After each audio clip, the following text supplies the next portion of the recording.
दोस्तों नमस्कार। नववर्ष की सबको शुभकामनाएं। मेरे साथ सिंधी समाज के वरिष्ठ लोग बैठे हुए हैं। ये है प्रकाश जी चंदानी और उधर है हमारे सुरेश जी भाई साहब। सुरेश जी शक्तिनगर में रहते हैं। इनके बेटे की बहू मेरे साथ पार्षद है और सुरेश जी असनानी। ख़ास बात मैं इसलिए बैठा हूँ कि ये प्रकाश जी हैं। ये प्रकाश जी भी हमारे सामने एक ज़माने में अच्छे पहलवान हैं। पहलवान तो आज भी दिख रहे हैं, लेकिन ये बात है 35 बरस पहले की। तो अच्छी कुश्तियाँ लड़ते थे और सुरेश जी भी अच्छी कुश्ती लड़ते थे कोटा में। वो कुश्तियाँ दूसरी तरह की, यही हुआ ना भाई साहब।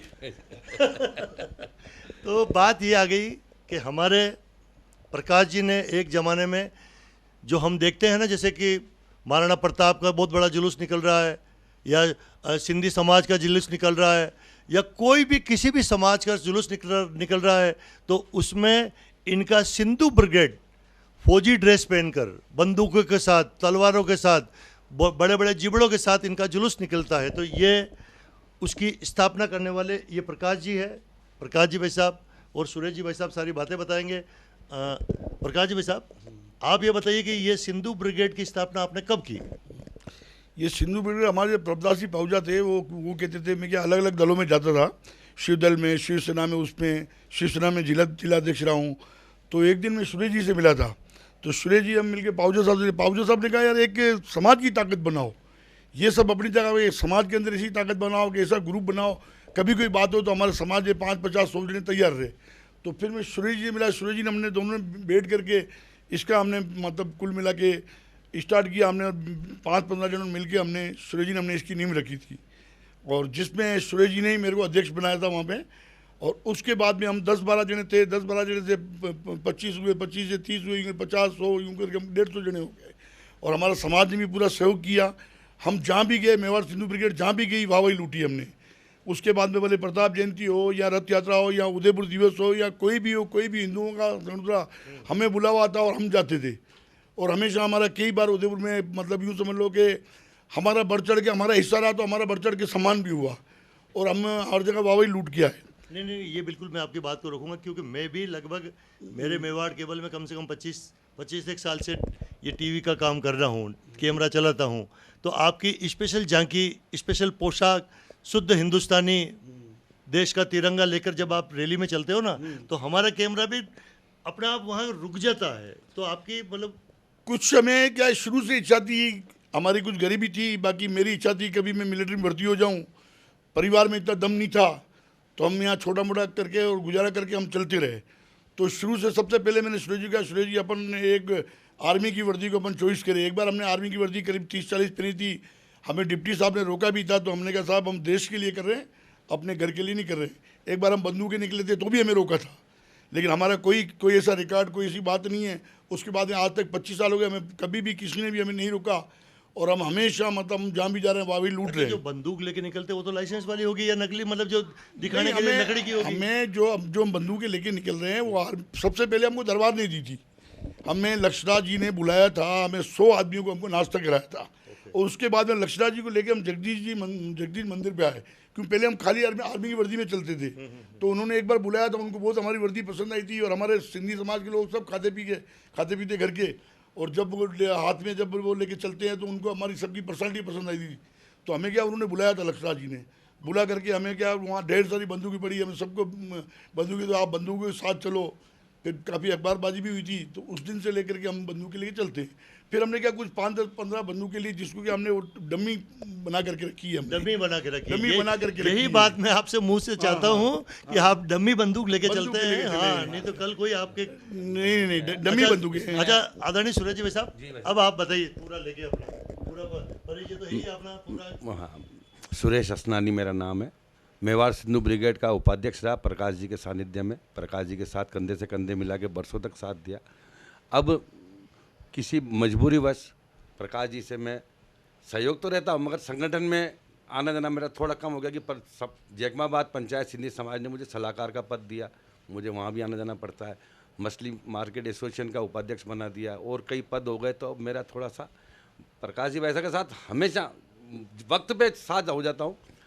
एक दिन जब हमने इसकी नींव डाली थी तो नाम का बड़ा विचार आया कि नाम क्या रखें इस संगठन का। तो फिर मेरे मन में एक विचार आया कि हम मेवाड़ में रहते हैं, जैसे मेवाड़ चैनल है तो हम मेवाड़ में रहते हैं, तो मेवाड़ सिंधी समाज से तो सिंधु, फिर ब्रिगेड हम बना रहे तो मेवाड़ सिंधु ब्रिगेड, ये नाम मैंने प्रकाश जी को सुझाया तो प्रकाश जी ने इस बात को सहमति जताई और सभी साथियों ने सहमति जताई। उसके बाद कृष्णावत साहब के परिवार ने, मनवीर जी ने, तनवीर जी ने बंदूकों के लिए हमें काफ़ी सहयोग दिया। सेमारी से बंदूकें लाए, उन पर रंग रोगन कराया, वो बेकार पड़ी हुई थी कबाड़े में, उनको साफ़ सुथरी करके आज इस लायक कर दिया। प्रकाश जी भाई साहब उस पर बड़ी मेहनत करते हैं। इस जुलूस को, लोगों को इकट्ठा करने में प्रकाश चंदानी जी का जो रोल है, इतना रुपया खर्च करने के बाद कभी किसी से ये नहीं कहते कि आप मुझे पैसा दीजिए या चंदा दीजिए। समाज की तरफ से 10-20 हज़ार की जो भी, अभी भी इस जुलूस में 1,57,000 रुपये प्रकाश जी चंदानी ने खर्च किए। समाज से इनको एक 25,000 रुपये का चेक दिया गया कि आप रैली में आए। ये इनकी हिम्मत है जो इस संगठन को चला रहे हैं, सिंधी समाज का नाम ऊंचा किया है और 100 से 150 लोगों को जोड़ रखा है। कभी कोई नहीं आता है, कोई नहीं आता, एवरेज हर जुलूस में 100 आदमी इनके साथ कंधे से कंधे मिला के खड़े रहते हैं। धन्यवाद है प्रकाश जी का, जो इतनी मेहनत करके इतने लोगों को जोड़ के रखते हैं। आपका बहुत बहुत शुक्रिया प्रकाश जी। शोभालाल जी भाई साहब, मेवाड़ चैनल का बहुत बहुत धन्यवाद। आभारी हम, जो इस लायक समझा, हमें बुलाया, हमसे पूछा, बहुत बहुत धन्यवाद साहब। बहुत बहुत धन्यवाद सुरेश जी भाई साहब, प्रकाश जी भाई साहब। तो दोस्तों, जो प्रकाश जी भाई से का सिंधु, मेवाड़ सिंधु ब्रिगेड के हैं, उसकी जो वीडियो मैंने अभी नववर्ष के ऊपर ही उतारी थी, क्योंकि उसी दिन नववर्ष भी पूरा भारत मना रहा था और पूरे भारत में चेटी चंड का त्यौहार भी था, जिसको हम कहते हैं अभी 2 अप्रैल 2022 को नववर्ष कहते हैं, 2 अप्रैल 22 को। तो उसकी वीडियो में इन दोनों बंधुओं की बताता हूं कि कैसी इनकी सिंधु ब्रिगेड है और किस तरह से अपने धार्मिक उत्सव में ये प्रदर्शन करते हैं। थैंक यू वेरी मच, आपको बहुत बहुत धन्यवाद। मुझे नालो या मुझे बीजो नालो नहीं और असांजो करीब 150 जो ग्रुप आहे। असांजी ब्रिगेड में 4 पार्सल थिया आहिनि, जेके निकिरी करे विया आहिनि। असां ब्रिगेड में पार्सल थिया आहिनि। असांजी ब्रिगेड में जेको निकितो आहे, मतलब अॻे ई निकितो। हिकिड़ा ॿिया आहिनि, ॿिया आहिनि, अॼु ॾिठो वञे त अॼु जी तारीख़ में बि असां 150 सदस्य आहिनि, जेके ॾाढी नामाजी रखंदा आहिनि। असां कंहिंखां बि कंहिं बि सदस्य खां रुपया न वठंदा आहियूं। असां बचत ॾींदा आहियूं, पाण में पैसा लॻाईंदा आहियूं। कुल मिलाए असां 25 साल पूरा कया आहिनि और अॼु मुंहिंजो सालगिरह बि आहे 3। अॼु मूंखे चोट लॻे थो पियो, उमिरि बि 3 जी बि असांजी, लेकिन असां बाबा जी नुकल में पुठियां न हटंदासीं। कभी भी असांजा मगाजी अब भी जवान आहिनि, जवान ईंदा। लाल झूलेलाल। सिल्वर जुबली है और साथ में हमारे प्रकाश जी चंदानी साहब का जन्मदिन भी है, जिसको हम बड़े धूमधाम से मनाना चाहते हैं। आयो लाल सभी चलो।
जय हिंद, जय मेवाड़। प्लीज मेरे YouTube चैनल को सब्सक्राइब जरूर करें। Thank you.